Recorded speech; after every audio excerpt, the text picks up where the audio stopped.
pushed go live. I'm laughing because the time is 12:31, which is 7. And the song on the radio is Tell the Truth by Abbott Brothers, which tells me this is divine timing to do this video, and whenever you see it is divinely timed for you. And it's funny because the connection to 7, both to Cancer energy, which is of the home and the heart, and to the victory aspect, because I was thinking a little bit earlier about like the difference between true victory and hollow victories as they are referenced to love. Like when we there's a quote that's been coming to my mind, but I don't remember it exactly, so I'm going to give it the interpretation that's coming down to me through the collective consciousness, which is that love doesn't force, love doesn't imprison, love doesn't coerce, love, yes, sometimes love's, in fact, often love sets boundaries, but boundaries are how we hold, they're what we hold ourselves to protect our own inner peace and be our own sanctuary. And yeah, there are some times that you uphold your boundaries with loved ones when they are not able to control themselves. And sometimes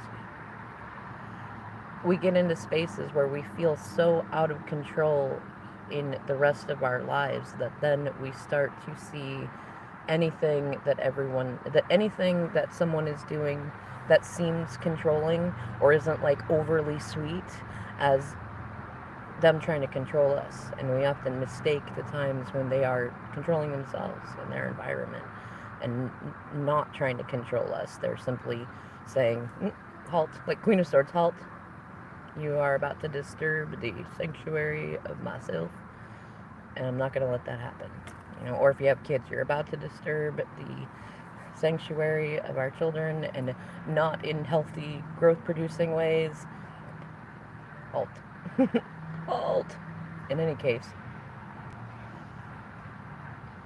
one of the things I've genuinely always firmly believed is that when you're in a relationship where you feel like you need to control or prod another person into doing it, you're not being loving. Whether you love them or not, or they love you or not, when you're in a place where you're not comfortable with them, well, it's weird to say, but coming and going as they need to, with them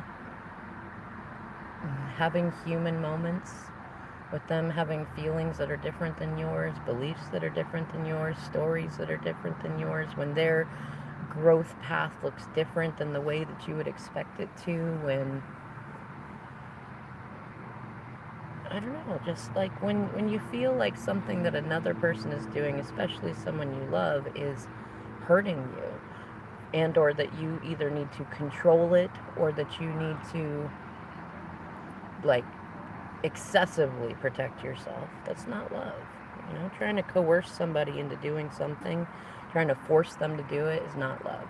Now, there is a difference, like in forcing and coercing someone to do something versus upholding boundaries that simply protect you from getting hurt in unnecessary ways. Like you're not avoiding conflict, you're not avoiding the opportunity to grow, but you are recognizing and accepting that in those moments when that person is in another dimension, that the growth opportunities are either few and far between, or that it will take such energy from you to glean a small amount of growth from it that it's simply the path of least resistance to uphold some healthy boundaries and say, no, you know what, when you can come correct, when you can be respectful, when you can recognize that we're not enemies and things like that, then you can come back in.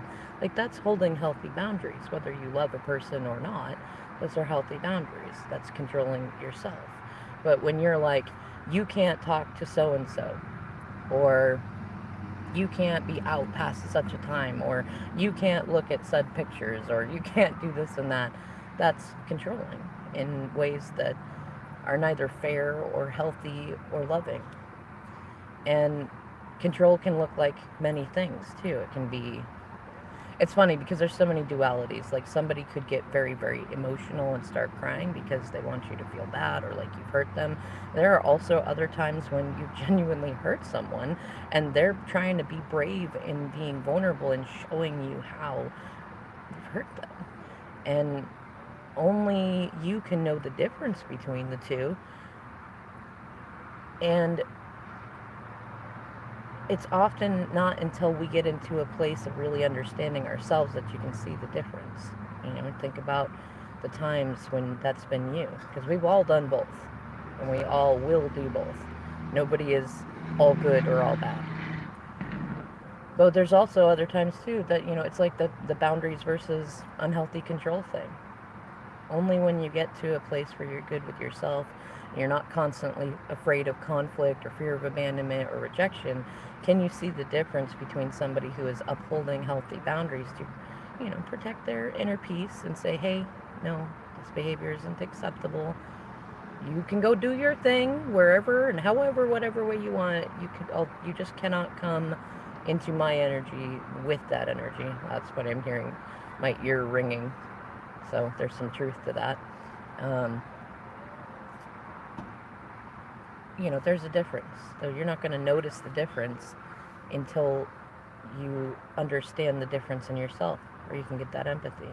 Kind of like something I talked about in one of the last Divine Nuggets, to where you're never going to notice who is actually showing you love until you know how to show yourself love.